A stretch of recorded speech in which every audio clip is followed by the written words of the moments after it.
Police officers Natalie Perez and Alexander Baldwin are patrolling a main thoroughfare in Camden, New Jersey, once considered the most dangerous city in the United States.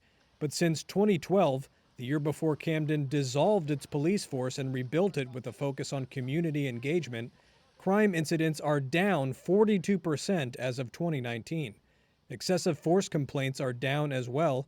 In 2014, 65 such complaints were registered. In 2019, there were 3. They have the best police department in the world.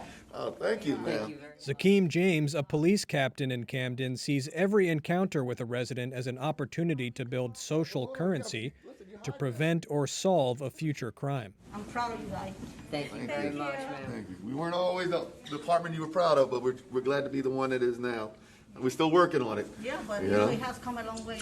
At this small pharmacy in Camden, Captain James preached the importance of forging personal ties on a police officer's beat. The whole force is dedicated to community policing. It's from the top down, from the chief all the way down to the newest officer.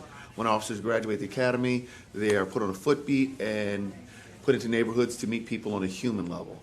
The key for us is being in the community before crisis happens and meeting people on a human level and building relationships and partnerships in that manner. Officials are quick to point out that Camden's protests over the death of George Floyd remained peaceful, with some officers taking part, while there was looting and clashes with police just across the Delaware River in Philadelphia.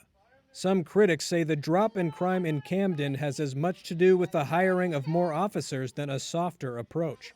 Camden's police department has nearly doubled in size since its reformation, a factor that educator Keith Benson believes gets overlooked in all the praise being heaped on the force. So cops not being in their cars and just riding through and just arresting people, but actually getting out in their car and walking around is a benefit, right? It improves their image and has a potential to improve relationships between two individuals, one as a resident and the other one that happens to be a police officer.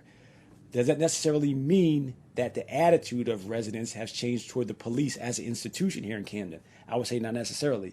Does one officers having these sort of social events influence whether someone gets killed?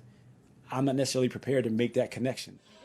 Nevertheless, more than 130 agencies and police executives have visited Camden's command staff over the past 4 years, according to a county spokesman, a number that is likely to grow as cities respond to calls to defund the police.